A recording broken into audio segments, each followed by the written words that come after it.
Welcome back. I'm Leandro Fortes, and we're here with Lehman College women's basketball team, the Lady Lightning, along with Coach Harrison. Coach, before we get started anymore, we had our executive producer the other day said, he's a male coach? So how does it like to be in the midst of all the ladies except for Mr. Francis, who rides along with you guys? Well, it has its moments. It's very entertaining. The good thing about our squad, we have our team wants to be treated like basketball players. So, I'm able to do a lot of the pushing them, the conditioning, things that'll help them get ready. But, like a lot of times when you're dealing with 15 different women, it's always attitudes and things that go on day to day. So, that's why my assistant coach is very helpful as far as, helping alleviate a lot of that. But, it's usually pretty simple. It's not that difficult. What kind of things do you have to help him out with as far as the ladies are concerned that he chooses to stay away from? I mean, the personal issues, but I'm also a female, so he also has to deal with me as well. So, but just basic day-to-day stuff that he wouldn't want to deal with. The Lady Lightning, they get past John Jay in the semifinal round, and here we are in the championship game against Baruch. And it looks like they got out to a slow start. They're down 7 points going into the second half. What was the coaches, what were they trying to tell the players there going into the second half of that final game? What were we trying to tell the players? Yeah. Well, Coach Harrison told them from day one, if you get us to Friday, we're winning the game. That was our basic theme of the whole playoffs. Like, you get us to Friday, we're gonna win. We're not gonna lose to Baruch 3 times. It's not gonna happen. And they believed him. They believed into our system, and they believed it, and they played hard, and that was the outcome. Coach, you had a system that you employed in the second half of that game that held the Baruch team scoreless there into the last 12 minutes of the game.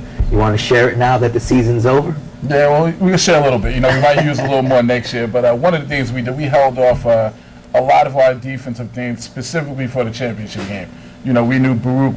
We had saw Baruch many times throughout the season. Baruch had seen us many times through the season. So both teams were real prepared for each other. It was just we figured we'd put in something new, a 1-3-1 defense, which we knew they hadn't seen, and throw them off guard a little bit. And, of course, for the last 12 minutes, they didn't score a point. So it was pretty effective. Amazing.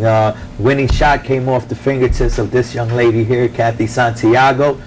John Jay game, here to go. And here you go, you come and you actually put the Lightning ahead to stay. How did it feel from being someone that would have been responsible for the season to being someone that was in the key part of the game? You were there for the Lightning. Well, I had to show my team that, I had to make up for that John Jay game, actually. I had to show my team that I was there actually to win. I didn't come back, to fall short again to Baruch in the championship game. So, it felt good just putting in that last basket in there.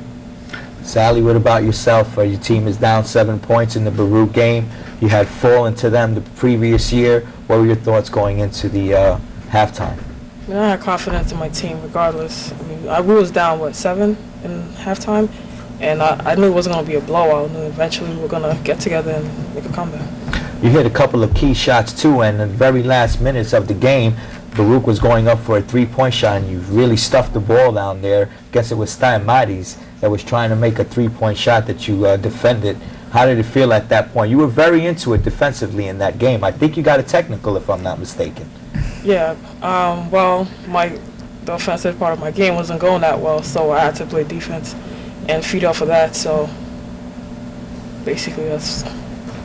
So the Lady Lightning, they get by Baruch. They make their way to Scranton, Pennsylvania for the first time ever, a bid to the NCAA championship. What does that mean for Coach Evelise, who's seen the program come this far? As you said, I played for Lehman, so that was also one of my personal goals as a player. So we fell short then, but to do it as a coach is just as special. And for the first time for the college makes it even more special that we made history and we were able to go and try to compete for a national championship. So it was excellent. It was an excellent feeling. Sally, what about your thoughts on going for the first time representing Lehman College in the NCAA tournament? Different from the CUNY now, we're stepping to basketball on a national level. Yeah, it was great. It was a big test for the team in general. And also, after we won the championship game, I didn't want the season to end just right after that. I didn't want to be a sacrificial lamb, just go up to go play a ranked team and just lose. So I wanted to go deep in the tournament, and we came up short. And hopefully next year we could go really far. Came up short against a team that had won the NCAA tournament 3 times. They had been there 22 times before that. You girls were in the game with 10 minutes remaining in the game. You were only down 2 points. What was the emotions going on that team? Like, we can play with these people. Yeah, we definitely felt like we could play with them, but in the long run, it came down. They had more depth than we did, and we came up